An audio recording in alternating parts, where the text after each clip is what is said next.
Welcome everybody live to a special edition of Under the Mat Radio. This is your host, Tech. Unfortunately, NSC Gameboy will not be able to join us. This is a special episode for tonight. It is Monday night, 11:30 p.m. Eastern Time. The show is entitled The Daniel Bryan Special because of the breaking news earlier today.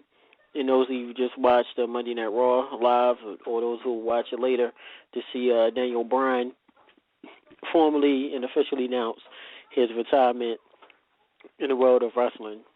Of course, he's your host, Tech, NSC Gameboy. Won't be able to make it tonight.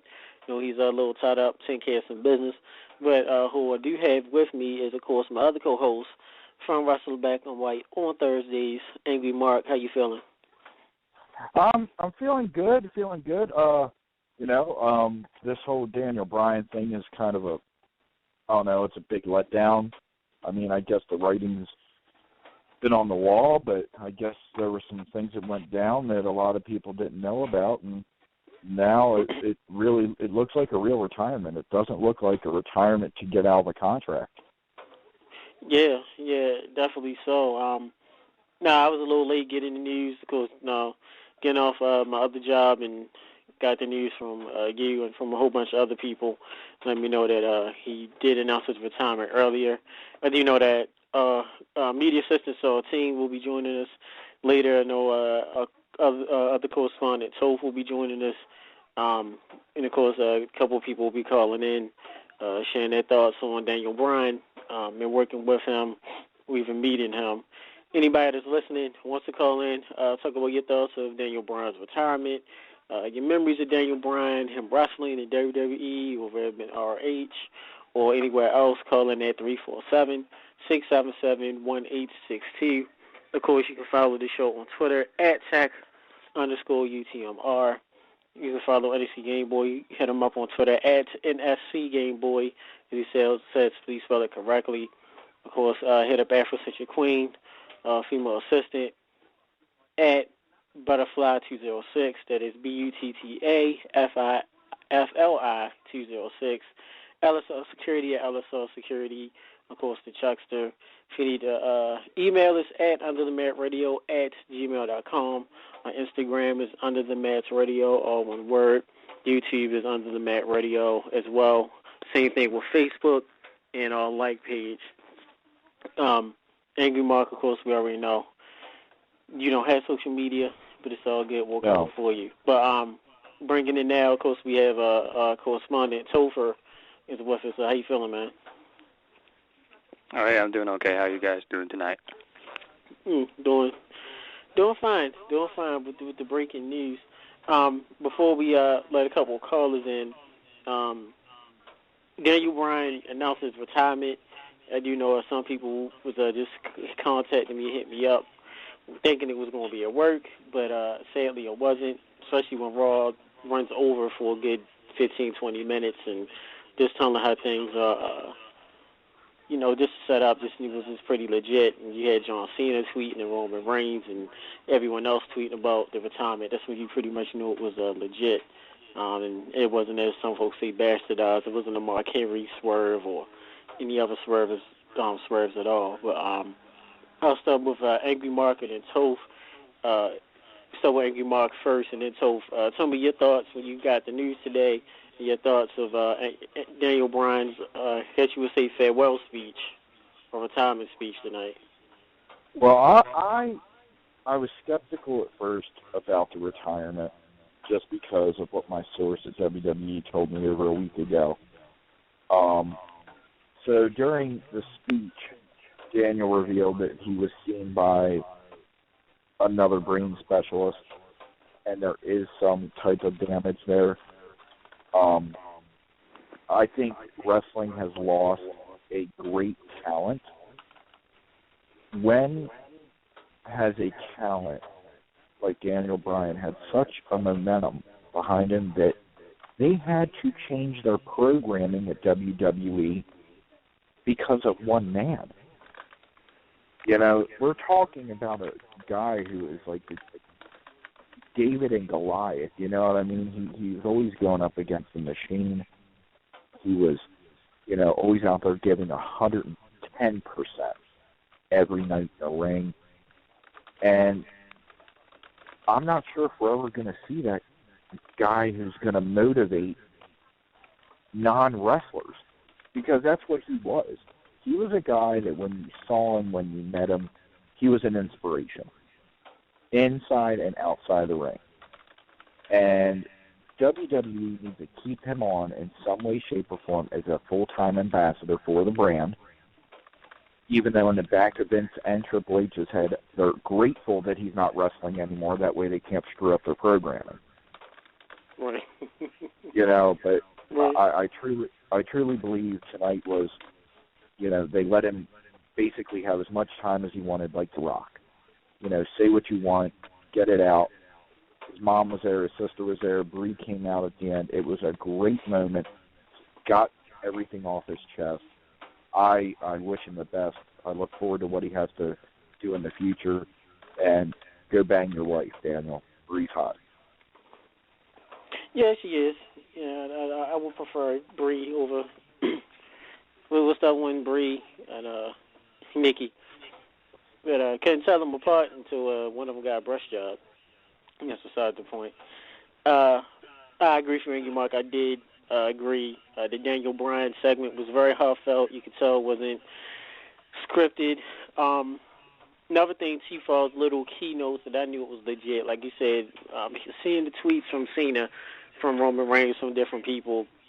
And then also, whenever the announcers don't say anything at all, and they sit back whenever the announcers, air quote, break character, and they all stand up in unison, that's pretty much a signal to, in WWE's world, that it's a legit happening. It's not a storyline or it's not a work at all. But, you say, Daniel Bryan, I'm happy for him. I'm glad he got everything off his chest. I applaud WWE for basically rewriting Raw, making it all about Daniel Bryan and giving him as much time as he needed, of course, to say what he wanted to say off his heart. And, of course, they're doing the Daniel Bryan celebration on the network, which, like I said, watching another time. I'm not watching it currently. If anybody's watching, I guess tweet us, Facebook us, hit us up, let us know what's actually transpiring on that.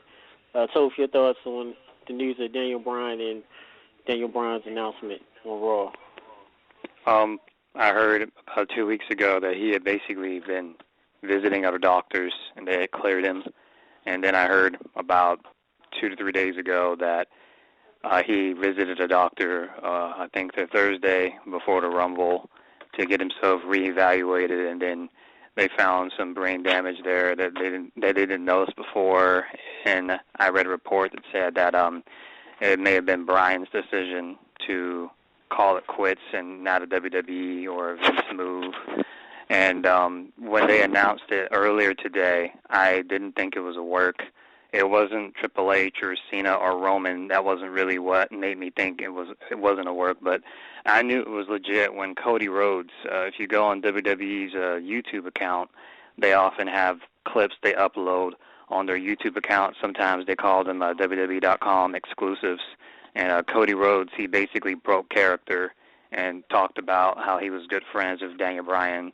I know Cody Rhodes is just a mid-card guy, but he's one of the few guys on the roster that takes kayfabe very seriously. I mean, if you pay attention to the characters that he's portrayed since he's come to WWE and the whole Stardust thing, whether you like Stardust or, whether you're a fan of Stardust or whether you are a fan of Stardust, he's not the kind of guy to break kayfabe. So when Cody Rhodes was just talking about Daniel Bryan, and it's still there, it's on the WWE YouTube account, and when I saw that, that was kind of when I knew, it was real. It wasn't a work or anything like that. Bryan's cool.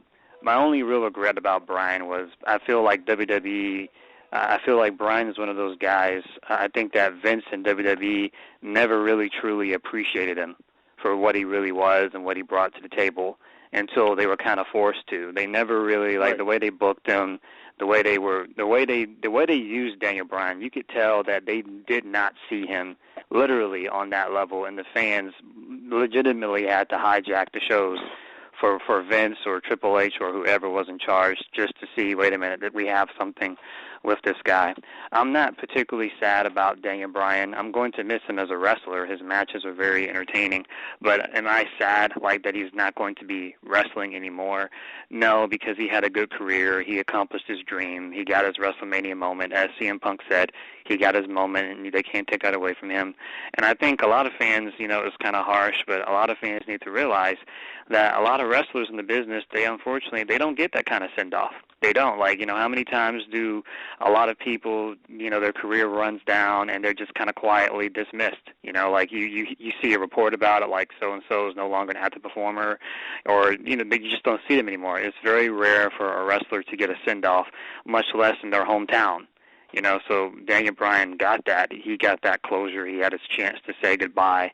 And there's been a lot of really good talents over the years that did not get that, and they deserved it, and they didn't.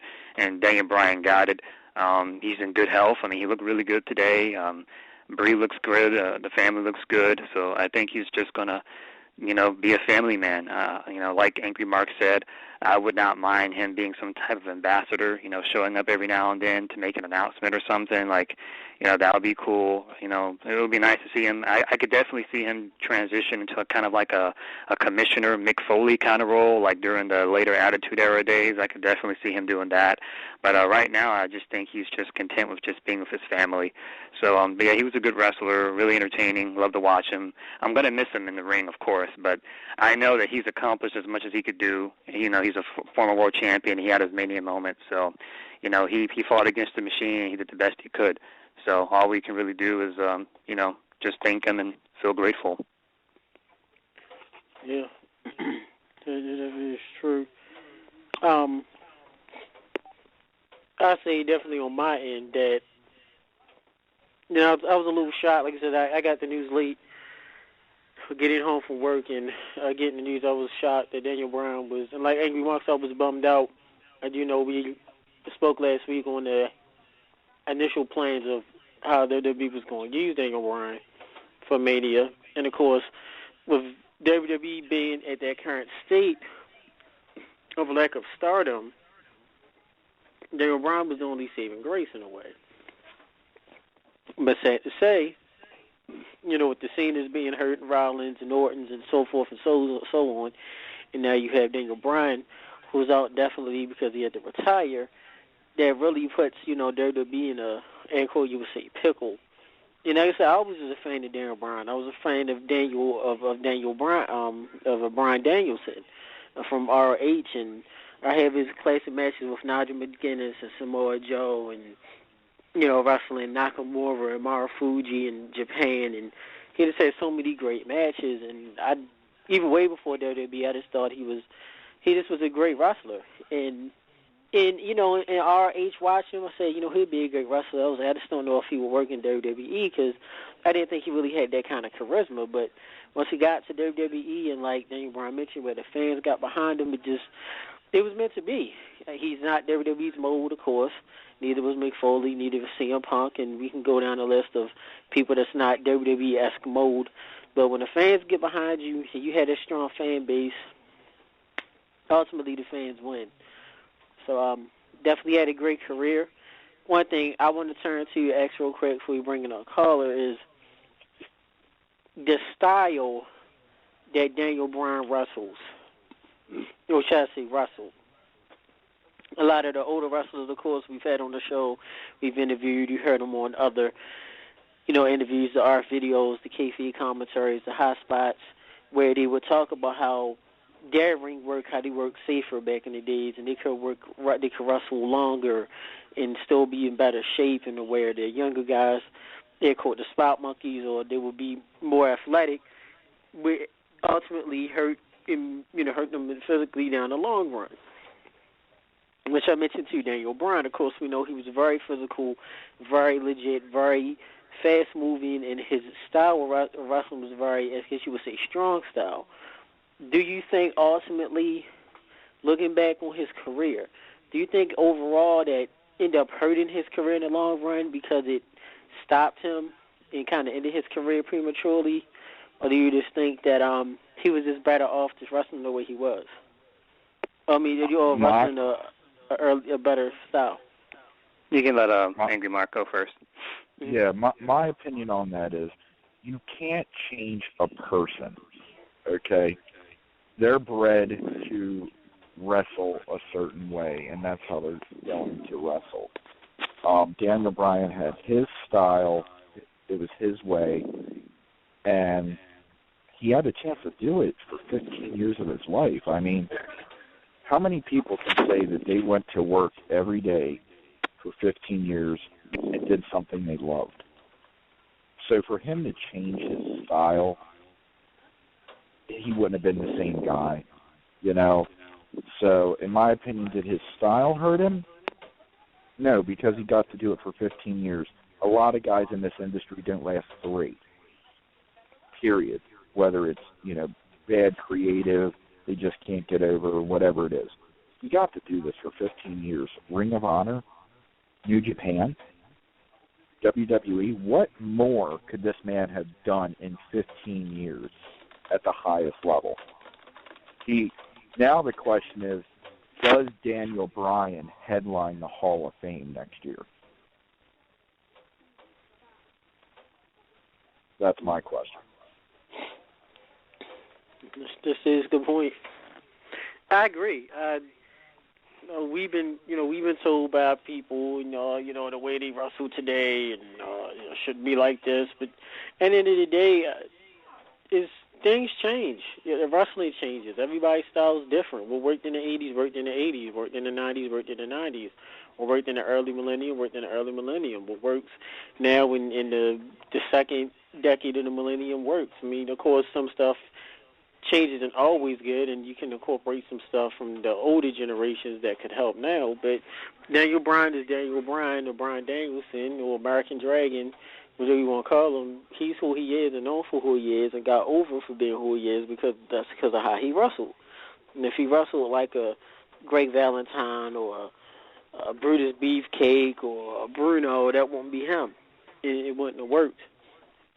It definitely wouldn't. So I would say to you guys, we're going to bring in the caller. We're going to ask him more about Daniel Bryan's career. Welcome, caller. How you feeling? Hello? Hey, how you doing, man? Good. All I can say is hashtag grateful. That's all I gotta say. Because he has paved the way for 16 years. He has done a lot. And I actually remember when I actually got to meet him, me and my girlfriend, Miss Thunderstorm, her and I and our friend Dane, we all went through to see him at Kmart. And it was when Kelly Carty was still there. And we actually got to meet him. We got to shake his hand. We got to talking to him for only like a second. And the one moment that I loved the most, 2 things of it, but the one main thing was I said to him, I hope you win that World Heavyweight Championship belt. And what happened? He did. He made me smile. For all the years that I've seen him on WWE, he has done a lot. Personally, when I've seen him live, I've seen him on TV, every day, every night, every hour and minute, I've watched how he does it. And that day, I'm not talking about WWE, but in the day of when I want to be just like him, I know it will come true. But, Bryan, if you're hearing this, dude, you are my hero. You have done a lot. I just want to say thank you, Daniel Bryan, for everything. That is all. Thanks, caller. Thanks, T-Storm. No problem. Everybody was General T-Storm, who had told me before I forgot. He told me when he met Daniel Bryan a good few years ago at that time. So Daniel Bryan touched a lot of people's hearts. As you saw on Raw, a lot of fans crying and having tears in their eyes. And was a very emotional thing. Guys, did you? I was waiting to see if any of the WWE Universe was going to come out to congratulate him. Some of the how when Flair retired, or how he did with that. I thought maybe Vince or Stephanie or maybe I would kind of break kayfabe, will come out to kind of do like a little yes moment, but they didn't. So I just, not that it was wrong, I just thought maybe that was something they would do. Did you guys think the same thing? No, I didn't think so. It was in his home. His mom was there, his sister was there, his wife was there. It was just for him. It's pretty much like when you become the valedictorian of your class and you're just, you get your moment. You just talk. So I didn't really expect anything extravagant on that kind of level. So, but to answer your question, though, when they did the network thing, not much really happened. He went outside, hugged all the fans. He shook hands, hugged the Michael Cole, Saxon, JBL, hugged more fans, went up to the... What did he hug Byron Saxton? Well, I would imagine maybe they go back to FCW. So that's what I'm imagining. But he was hugging anybody. I mean, he's a friendly guy. But just to let the callers know, he went out and hugged everyone, shook their hands. Then he went up on the gorilla with Vince and AJ and Triple H and Stephanie and all the guys, and just shook their hands, and that was pretty much it. So it was kind of a cool visual to see AJ, Daniel Bryan, and Vince McMahon on the stage at the same time. If you had told me like that was going to happen like 5 years ago, I would have been like, no way. That was probably like the most interesting part about it. But yeah. Angry Mark. I think it's amazing that all these news media outlets have covered this. It wasn't just WWE. We're talking USA Today. We're talking Sports Illustrated. ABC. We're talking, ABC, CNN. That shows you the impact that he had crossing over to the mainstream. So, I mean, it's been a phenomenal run for him. That just really just goes to show everything. So, congratulations again to him. He's got a lot of big cultural impact. Just to let everybody know, I'm into all different types of stuff, and I'm a professional gamer. And there's a tournament that's coming up. It's going to be a little bit too far off, but it happens during the summer. It's called EVO, Evolution Fighting Championship, and they have it every summer. And at EVO, they have really big fighting tournaments like Mortal Kombat, Street Fighter, Marvel vs. Capcom, Smash Brothers, and about a year ago or 2 years ago, there's this crazy comeback where a guy came out of losers, and it led to a really hype epic moment. And when the match was over, and again, this is EVO, so EVO, to those that are not familiar with competitive gaming, and just to let everybody know, to piggyback, not only is ESPN supporting WWE and Lucha Underground, but ESPN now, as of now, they officially support esports. So they actually have pages for big gaming tournaments now. But at the most previous grand final at EVO, the whole crowd was chanting yes, yes, yes. And I'm not talking I'm not saying EVO is an event that has 100, 200 people. No, EVO is essentially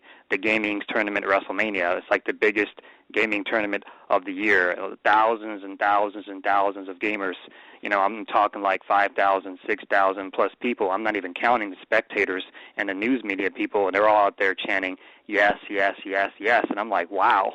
I didn't even think that Daniel Bryan's influence will show up in the gaming community. So just random, to me, stuff like that, that's how you know that this person is become a household name. It's everyone knows who Hulk Hogan is because he's Hulk Hogan. You know what I mean? So when I saw that, that was when I knew that Daniel Bryan was unique. You could put him in that same stratosphere as just the yes movement. Everyone knows what it is. So yeah.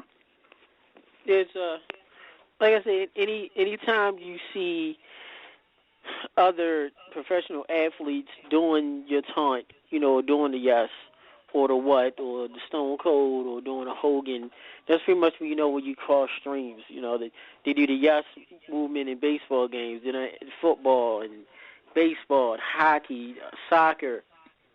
It's everywhere. Even in church, everywhere they do the yes movement. They do the yes. So and I said this before, I guess you would put the yes chant up there with probably the biggest, I guess wrestling-wise, probably the top 2 or 3 chants in wrestling history, period, that had the impact. Can you think, when you go to a wrestling show, what's the first chant you hear? Woo, Ric Flair. Of course, what? Stone Cold Steve Austin, and the yes. Now, am I missing any other chants, guys? Did you think of you were here? That's more or less it. The only other one I could think of is You Suck, which, the only other one I could think of is You Suck, but that one kind of goes back to Kurt Angle. I remember, like, in 2013, 2014, I used to debate with fans on whether or not Daniel Bryan had surpassed CM Punk. Like, if you were to take the yes movement and the momentum that Daniel Bryan had going into WrestleMania 30, if you were to take that momentum and then versus it with the momentum CM Punk had at Money in the Bank 2011, it's a really close call, but I think that Bryan, I think he did surpass Punk. It wasn't by much, but he did. Well, I mean, I feel, I think you watch how it is, I feel Daniel Bryan leaps and bounds surpassing CM Punk. Because just Daniel Bryan announcing his retirement, all of the major news sites literally covered it. ESPN, CBS, ABC, Daily News, USA Today.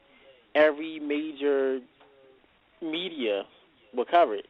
If CM Punk did something, it wouldn't hit national news. It would just be, of course, the dirt sheets. Like CM Punk, when he left WWE and he announced the UFC, but some people covered it, but it wasn't to that global impact like Daniel Bryan. That's just my opinion. How you feel, Mark? Angry Mark? Well, my opinion on that is, number one, thank you for giving a shout out to CVS instead of CBS. So I'll give a shout. I'm going to give a shout out to Walgreens. Yeah, I just shout out to Rite Aid. What's up, Rite Aid? Yeah. GNC. But yeah, so I definitely think star power wise, merchandise sales, approachability, just about every personal category, Daniel Bryan is a better human being than CM Punk in just about every way. In-ring performer, they're both great storytellers in the ring. Both great storytellers. I'm not going to pick and choose between the two on that one. I think it's a coin flip. Any given night, you put those two in the ring together, they're going to have the best match on the card. Daniel Bryan and who? Daniel Bryan, CM Punk. Mm-hmm. I think Daniel Bryan's best matches are with Tyson Kidd. If you go back, YouTube, whatever, you need to watch Daniel Bryan, Tyson Kidd matches. I think they're the best ones that I've ever seen. Really? In the modern era. Yeah. I can believe that. Even compared to better than watching Shawn Michaels with anybody. I can believe where Angry Mac is coming from. I can believe where he's saying, because I remember Daniel Bryan worked a really good dark match with Dolph Ziggler in like 2010. There was like period of time in like 2010, 2011, like before Bryan was even like a mid-card guy. Like this was after the whole choking thing with Justin Roberts. He was kind of like a mid-card guy, kind of sort of. Yeah, I remember like during that period of time on Superstars and like dark matches, he would go out there and have really good matches with like low-card guys, but they were too good though, like way too good to be like dark matches. Like the type of style that they were wrestling, you would think it was like a main event match or something. For the sake of argument, Angry Mark and Toph. Angry Mark says that Daniel Bryan's matches against Tyson Kidd, and we call him Kitty Tyson, is better than any modern day match. So Daniel Bryan versus Tyson Kidd is better, and I know Daniel Bryan marks out there. Better than the Nigel McGuinness matches he's had, better than him against Nakamura, him against Marufuji, him against Liger. You think the Tyson Kidd, Daniel Bryan matches is the best ones? Yes, and I'll explain why. You got two guys in there that are about the same size, They work the same way. Okay, so there's an advantage right there. Okay. They both are fast, they're both agile, they're both strong for their size. In my opinion, hands down, Daniel Bryan, Tyson Kidd are some of the best modern era matches, and I'm talking 1990 to now. Okay, modern era for Angry Mark. Okay, if you look at Tyson Kidd, Daniel Bryan matches, if there's guys listening to this who want to go into wrestling school and learn to tell a story, work the crowd, okay, guys who still remember to get the crowd going, clap your hands, stomp your feet. You watch the Tyson Kidd and Daniel Bryan matches. They tell a story, and they don't have to hit 100 spots to do it. I will say, my personal opinion, I will put Daniel Bryan matches with Tyson Kidd for the top 3. I wouldn't necessarily say it's number 1, but I would say it's about kind of like 1A, 1B, if that makes sense. But I do agree, Angry Mark. Yeah. One of the best matches.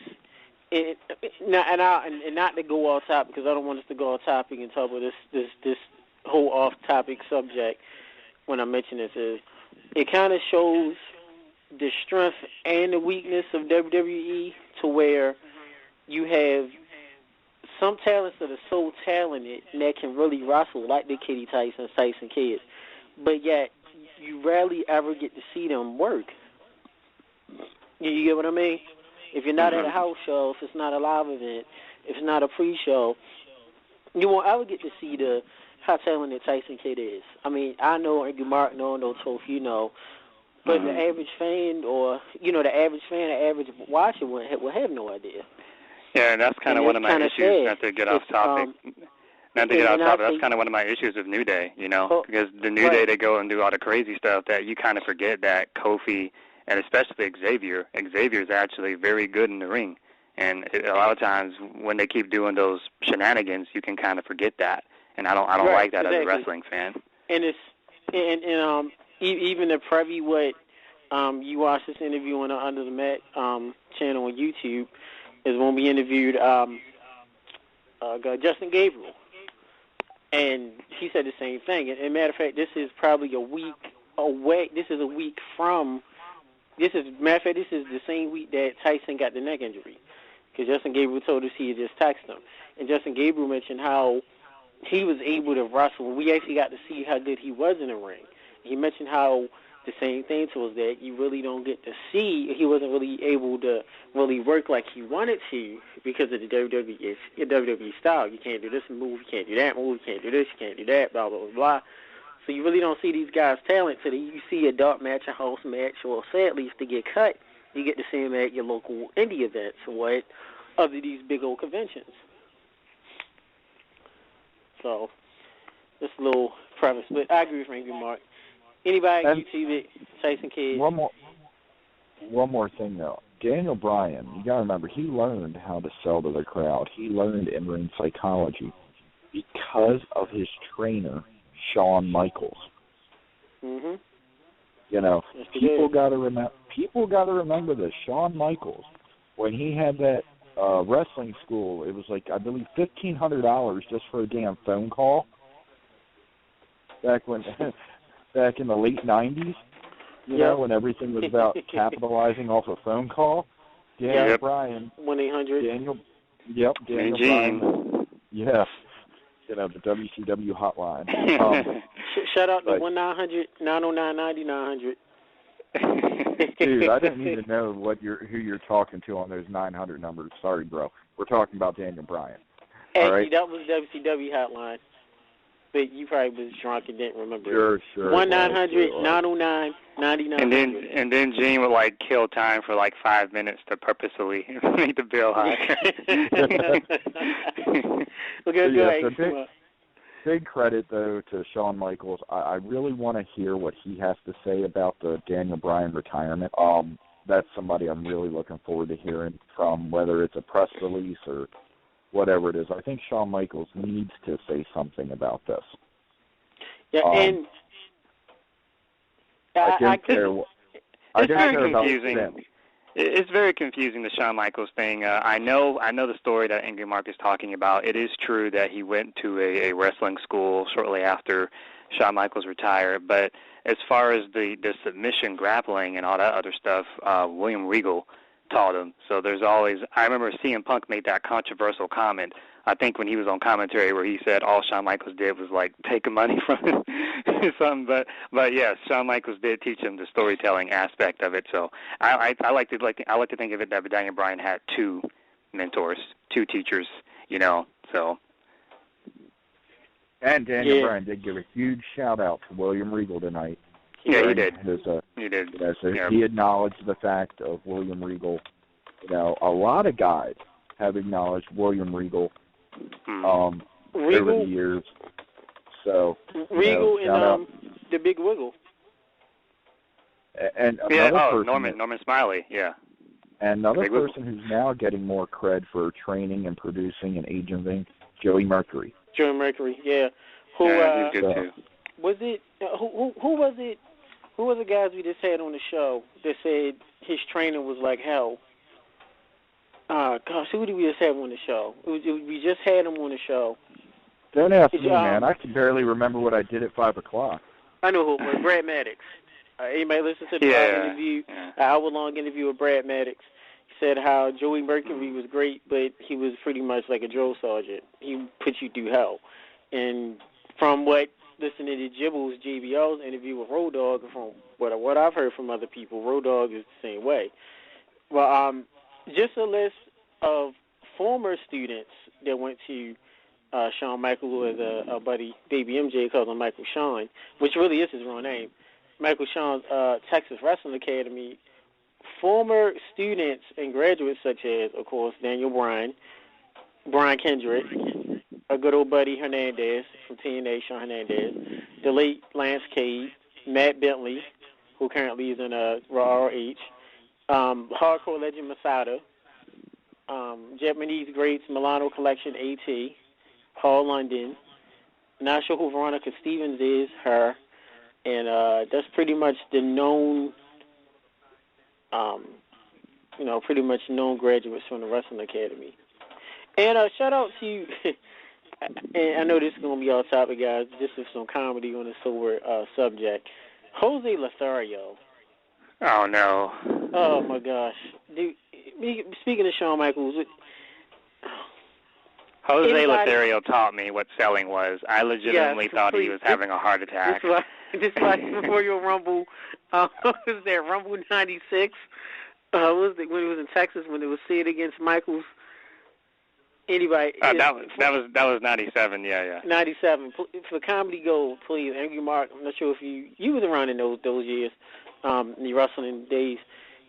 Watch Royal Rumble 97, which me being tech realized has the weirdest camera angles of a main event. Sid against Shawn Michaels, because for some reason they decided to use the hard camera on the apron for some reason. They kept using that for some reason, that pay-per-view. But, yeah, the wackest selling in history, Jose Lothario, and them Don Cosby sweaters back in the day, slacks. Yes. I used to have nightmares about Psycho Sid hitting Jose Lothario for camera and that scream Jose did. And then, JR oversold, oh, my God, I hope he's not having a heart attack. Oh, my, I was legitimately concerned. I thought he was dying. I really thought he was dead, dying. I didn't know. Angry Mark, do you remember Jose Lothario and Jose?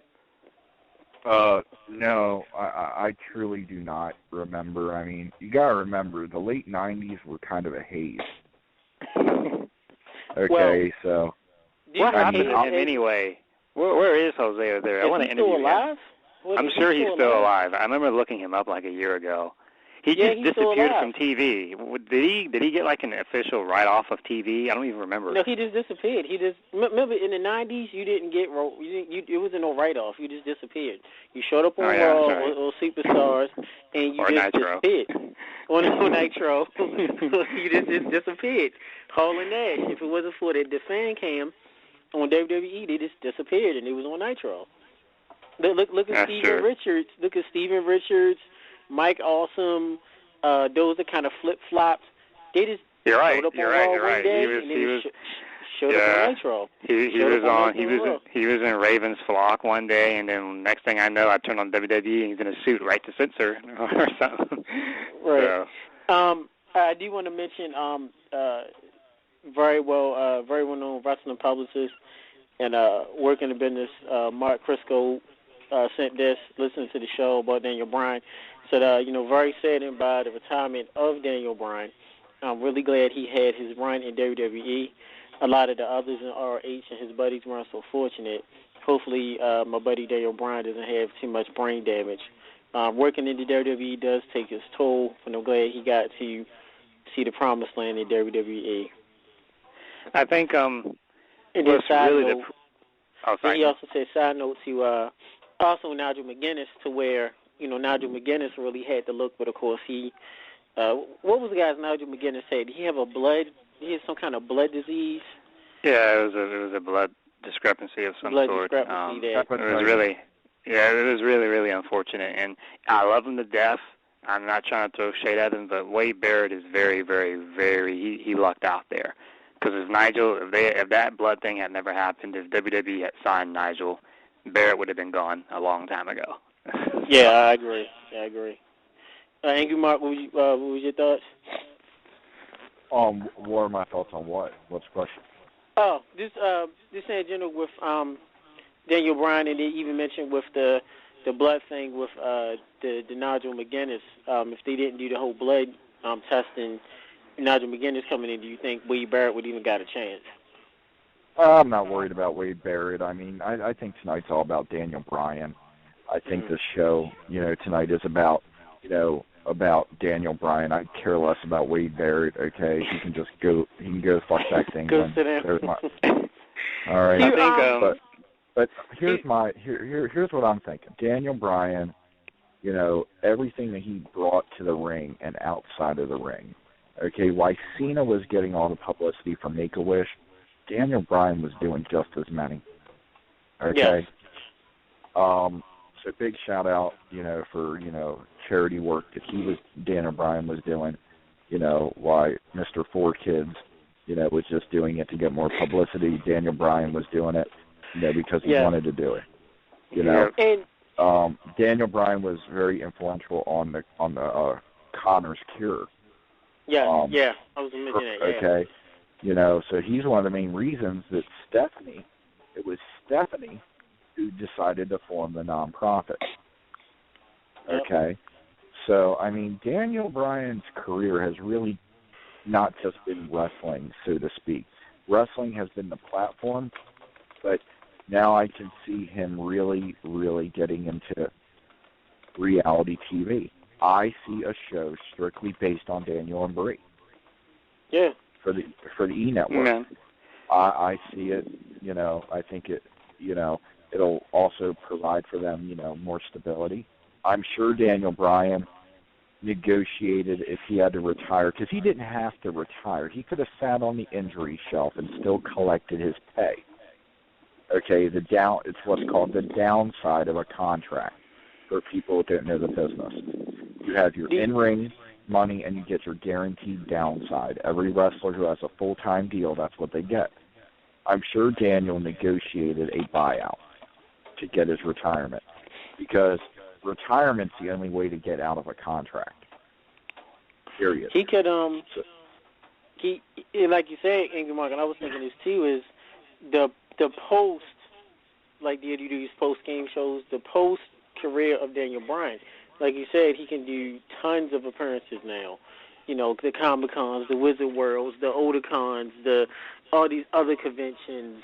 He can just do appearances and still get paid well. Speaking engagements. He now has the like you said, with him having neurological. I know there's some doctors, I can't mention their name on air, but there's some well-known doctors that's doing studies on the neurology of the concussions and brain damage. He's going to be he'll be a motivational speaker.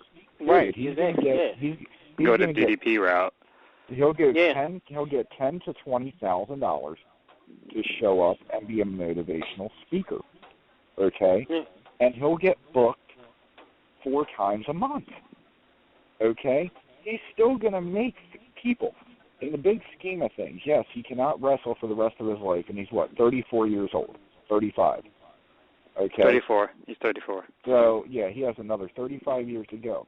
He is, for the next 5 years, he's going to make $50,000 a month. Yep. Okay? So just do some math. $50,000 times 48 months. He's going to bring in some coin, everybody.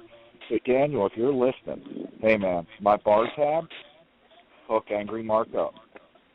It will also, too, this affects Bree. I mean, granted, Bree, did some wrestling. I still don't consider her a wrestler. But I'm pretty sure at some point this affect Bree to where Bree, I guess what you call it, retire too, because she really doesn't need to wrestle. Because like you said, they're working on now actually having a family. They're all pretty much done, really. I think what sucks the most, what I do feel sorry for is I remember that picture that went viral a long time ago. No, not that long ago. It is 2016. It was a moderate amount of time, and everybody has seen this picture. It was the picture after Daniel Bryan had cashed in and became the World Heavyweight Champion. I know everyone has seen the picture. It was CM Punk, Daniel Bryan, I think Cody Rhodes, Zack Ryder, Beth Phoenix, Kofi Kingston, and Evan Bourne. Those were the champions at the time. Kofi and Evan were doing the air boom thing, and it was getting over. Beth Phoenix was the Divas champion. Zack Ryder, he was the U.S. champion. Cody Rhodes was the Intercontinental champion. CM Punk was the WWE champion. Daniel Bryan was the World Heavyweight champion. I remember it was like a backstage photo thing of all the champions at the time taking one big picture. And I remember that picture went viral. And I remember, so many fans, because, if you look at the roster of champions they had at that time, that was a good roster. That was the best. It was a nice, unique, diverse champions that they had. And I remember so many fans were convinced that all the people in that picture were the future of the business, the future of WWE. And it's just so depressing to look back on it now because literally almost everyone from that picture is gone. So I do feel sorry for those fans. I know it's just a picture and it's 2016 now. It's been 5 years, but that picture was very popular. It was a very positive picture at the time, and many fans were hopeful that the people involved were the future. About a lot of folks were comparing Punk and Bryan to Shawn Michaels and Bret Hart or Rock and Austin, whatever analogy you want to use, and now they're both gone. So I do feel sorry because when Daniel Bryan retired, I think that's a wake-up call to those fans that it's done. That sucks. Devin said we're gonna bring in another caller. Welcome, caller, to Under the Mat Radio, Daniel Bryan special with me, Angry Mark, and Toph. What's good? What's going on? Tell us your thoughts on Daniel Bryan retirement and your memories of Daniel Bryan and wrestling. I felt like the retirement, it reminded me a lot when, Edge or Flair had to retire. It was real. You felt the sentimentalness from it. You felt the realness from it. You felt it was like seeing your favorite, basketball player or football player, leave the league. It's once, when their time is done after watching them for years and years, it's just crazy to see them go, but it's nothing you can do. That's the end. And I do remember that picture of all the champions when they put that picture in. That was definitely a big deal because it was before Daniel Bryan was labeled as the B-list player and all that stuff that was being thrown and the issue, it was you really looked at it this is for real. These are the people that's going to lead the WWE. This is you can't beat them. And then of course we got thrown with the same crap year after year. Oh, Cena got to be champion, or the same people kept getting the title, and it was just after a while it was it kind of just died down to where it was we're gonna get stuck with the same material, same thing over and over. But to answer like many questions, a couple of my favorite matches watching Daniel Bryan is like a lot of stuff. One of them being his match with Nigel McGinn, in Ring of Honor, and that went almost near an hour because right after the match they kept going, literally to the point they sitting there breaking each other's shin or like kicking each other in the shin, injuring each other, just so they got to fight like another night, doing the same spot over. Right. And it's like it was like back then it was a big deal because that's what real wrestling was about, giving the fans what they wanted to see, actually going that extra mile, putting your body on the line night after night just to prove that you were the best to get to this point in his career.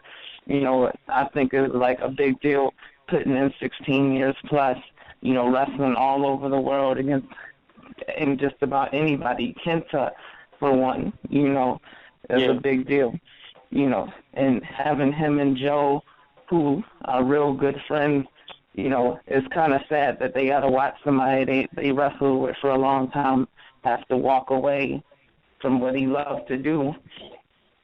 And like another favorite match would have to be WrestleMania 30 when he won the World Heavyweight Championship, WWE World Heavyweight Championship, because he was the underdog in that match. Of course, Batista won the Royal Rumble. Nobody saw like him walking out as the champion. Anybody thought it was going to be some type of screw job. Triple H was going to beat him in the first match and then be a triple threat, and whoever win between Orton, Triple H, and Batista is the champion. But it was like, he shocked everybody. He proved that he got his WrestleMania moment. Of course, Punk couldn't be there due to the fact of that BS that, Triple H and him was doing before. But, he got his moment. He won the championship in the main event. He proved a lot of people that was doubting him wrong, and it take you back, regardless if WWE want to acknowledge it or not, or the Vince McMahon BS that he don't consider Benoit relevant. The same thing that happened is the same thing Daniel Bryan did. It's like painting the picture over. WrestleMania 20, WrestleMania 30 is just 10 years later. Same outcome. You got your top champion, and you got your top champion that night defending the title, triple threat match. The underdog come out on top as the winner. Smaller than everybody, but, he won. So, Thank you for that. Thanks for that. It'd be nice for your thoughts of Daniel Bryan. I'm going to go ahead and mute you so you can listen to the rest of the show. Thanks. It was MD Nice telling his thoughts of Daniel Bryan. Getting a bunch of Facebook messages saying it sucks that Daniel Bryan's gone. WWE's in big trouble. Who they have left to be on the WrestleMania for Star Power. Daniel Bryan will be missed in the ring. Something the fans mentioned too that I forgot, named Alex, is you guys remember how they kept having CM Punk and Daniel Bryan face each other every week on? Do you remember that time? It was like Over the Limit, and every pay-per-view every week it was Daniel Bryan against CM Punk. Yeah, remember and that? the whole time they were in the mid card, even though they were both like world champions of their respective brands and stuff. But I know it's very sad when someone retires or quits or dies or that's always very sad. But you also have to look at it from a positive standpoint. Right now we're on the road to WrestleMania, so the immediate effects will not be as visible, but as sad as it is when someone retires or when someone, quits or whatever, that leaves a spot open for a new star to get pushed. A lot of fans don't remember that when CM Punk, when he quit, around that time, they pushed the Shield into baby faces, and they gave Daniel Bryan more of a push as well. When a big face leaves, quits, passes away, that leaves a spot open for more people to kind of take over. So now that Daniel Bryan, because for a while fans were hopeful that Bryan was going to come back. Maybe he'll come back. Maybe we'll see what happens. Well, now we know for sure that he's gone. He's retired. So there's not a question of if, we know. So since Bryan is gone, now those same fans can now, the same way you guys got behind Bryan, now it's time to get behind someone else. Get behind Ambrose, get behind AJ, get behind Reigns, get behind whoever. Like, it doesn't matter. Just get behind someone. Like, it's very sad. And again, we're on the road to WrestleMania, and you have the NXT call-ups that happen after Mania. But the positive is that whenever you have a guy as influential as Bryan, gracefully bow down, that leaves a slot open for someone else to get the same kind of push. So I know nobody wants to really think about that right now, but I just want to put that out there. Well, here's something that's kind of weird. I'm only touching on it because you guys brought it up. So Daniel Bryan retires because of head trauma. Now CM Punk is looking to get head trauma. I don't think CM Punk is. I don't want to get too on topic about Punk. In fact, this is probably like when the fight does happen, we should probably do like a DLC on this later on in the year. Tech. All I'll say about Punk is this, okay? I don't think that Punk is really legitimately trying to succeed in UFC, and I don't want to get into too much detail because we were talking more about Daniel Bryan. All I really think about Punk is whether you like Punk or whether you dislike Punk. There was one thing he said in that podcast that I agree with 1,000%, where Punk said if you looked at everyone on the roster, how many people on the current roster have actually been in the main event at WrestleMania? And then Punk said, how do you expect people to get better if you don't give them a shot? And he made that point very clear that they kept relying on the same people. What I think that CM Punk is personally doing, and again, this is just my opinion, I could be wrong, I think that Punk is going to UFC to prove to Vince, to the fans, or maybe himself, that his name is a draw. You see what I'm saying? I think he wants to prove that he can draw. Ronda Rousey, her fights drew. Brock Lesnar, his fights drew. I think he's trying to go to UFC to prove that just based off his name, CM Punk in a UFC fight, even if some fans are going to buy just to see him get his head kicked in, you know what I mean? Because just like that Mayweather guy, the Floyd Mayweather, a lot of folks don't like Floyd Mayweather. They purchased his fights to see him lose and to be disappointed each time. Whether you like the way Mayweather fights or whether you dislike the way he fights. The point is, many people purchase tickets to see him lose. You see what I'm saying? I think that's what CM Punk is trying to prove. I think that he's in UFC to prove that he's a draw. Okay. To rub it in Vince's face. That's why I think he's there. Well, and back onto my other topic about Daniel Bryan is, here's what I think is awesome. Batista is the reason. I mean, Daniel Bryan is the reason Batista quit WWE. Period. Okay? It worked out for everybody, though. It worked. It worked out. It did. Daniel Bryan got the fan movement for WrestleMania. Okay, Batista was supposed to have that main event match, one-on-one, go over, and basically Triple H and Vince got so pushed by the internet wrestling community, fans, etc., WWE Universe, however you want to word it, that Daniel Bryan made Drax quit. Okay? Now, it worked out great for him because if he would have stayed and had that run, he wouldn't be where he's at right now. That's true. That's true. Daniel Bryan, I mean, you should really be hitting Batista up for, like a 5% royalty or something, because if you wouldn't have had that movement, then Batista would still be down in South Florida somewhere looking at his cars, and eventually, in a year or two from now, he would have been having to sell one a year to make his mortgage.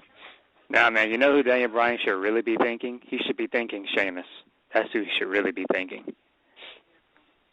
Sheamus is the one who gave him the concussion.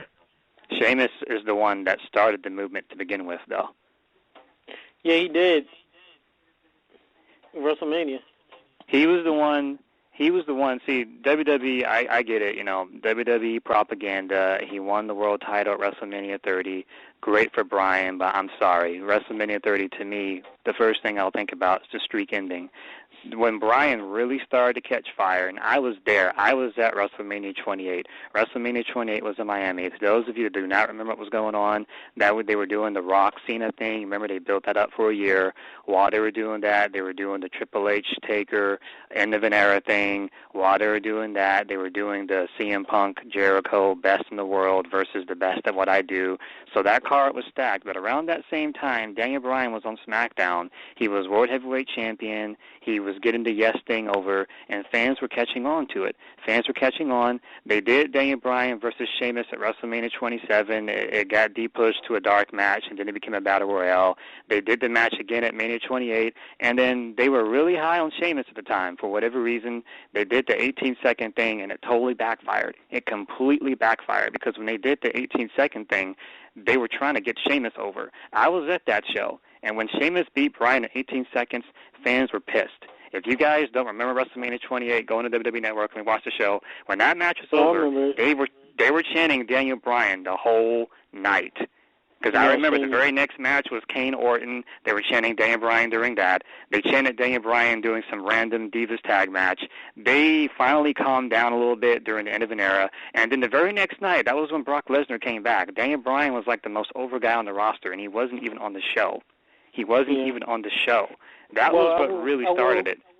Well, I will mention to you, Paul Heyman also did a tweet for Daniel Bryan, just evidence, like I said, this is not a work. People doing Raw, fans will send me up asking, do you think it's a work? Do you think it's a work? I'm like, sad to say it's not. Paul Heyman, Alex Riley, any time you have, like you said, people going breaking kayfabe, if you will, tweeting about a person's retirement, definitely shows you.